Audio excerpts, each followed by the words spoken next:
Welcome back to PI Planning Therapy. The therapy we're going to take care of today. Well, just come a little bit closer and let's talk about it. PI Planning Therapy, where you come for all your help with PI Planning. It's the best therapy you'll ever get, better than drugs. The therapy we're going to talk about today is my Scrum Masters or my RTEs. They seem a little bit passive. And they're always talking about servant leadership. And what normally means is they've basically read one line on servant leadership is to be a good leader, first you must be a good servant. And yes, that's true, but that's not the whole thing. That's like saying an ice cream is just the stick. There is so much more, and it's really, really important that we talk about what that means. Servant leadership, if you read Robert Greenleaf's excellent essay, is about performance as much as it is everything else. And it's more about it's more about your leadership style than it is your servant style. Often I'll see people talking about servant leadership and they'll be going, hey, I have to be a good servant, so team, what would you like? Or would you like ice cream? Or you don't want to work so hard? Or you'd like longer holidays? Fine, we'll make all of that happen. But fundamentally, who are we here to serve?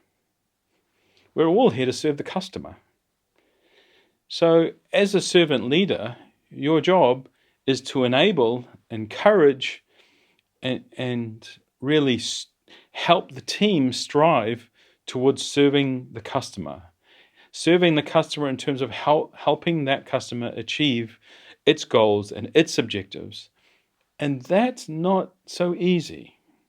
That means we need to constantly strive to be delivering more value. So we need to get better at what we do. So if you're a servant leader, you're encouraging the teams to reach higher. You're encouraging the teams to experiment and do new things. You're encouraging the teams to challenge assumptions, their own assumptions, but everybody else's as well. And so if you want to be a good Scrum Master, you need to be doing those things, and you can do that as a servant leader. The key trait that I see with servant leaders is that they don't command, they enlighten, and they are visionary, and they get people to think, is this the best we can do? Is this the best process that we have? Could we do better? Could we have less defect? Could we get a better understanding of the features? How could we deliver more value? What different ways could we try? And encourage the team to think about those questions and then support them in those experiments. It's not a popularity contest to be a servant leader. It's not a subservient role. It's a peer-to-peer encouraging, enabling role. In fact, I would think it's more like being a parent. As a parent, you're trying to set up your child, the skills, the knowledge, the technical capabilities to be as successful in the future as possible, and that's what you're trying to do as a servant leader. It's not about serving the team, bringing them coffee, though you can do that, of course, that's not a problem. I don't drink coffee, so if you're going to bring me anything, herbal tea is good, so if you have some time, it'd be great. But nonetheless, it's not about serving them. It's about enabling them to reach their highest possible potential in a way that they are growing and they feel engaged and they understand the grand mission that they're on and they feel rewarded when they reach it. So servant leadership isn't about doing everything the team wants. It's about doing everything you can to enable the team to reach its highest potential and to realize what that potential is and to reach for it. For me, that's what servant leadership is, and that's what your Scrum Masters should be doing. That's what your RTEs should be doing. So don't fall into the trap of that one-liner.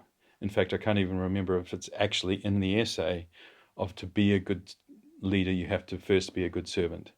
That's true. To be a good leader, you have to be able to serve, but that's not all of it. It's not called servantship. It's called servant leadership.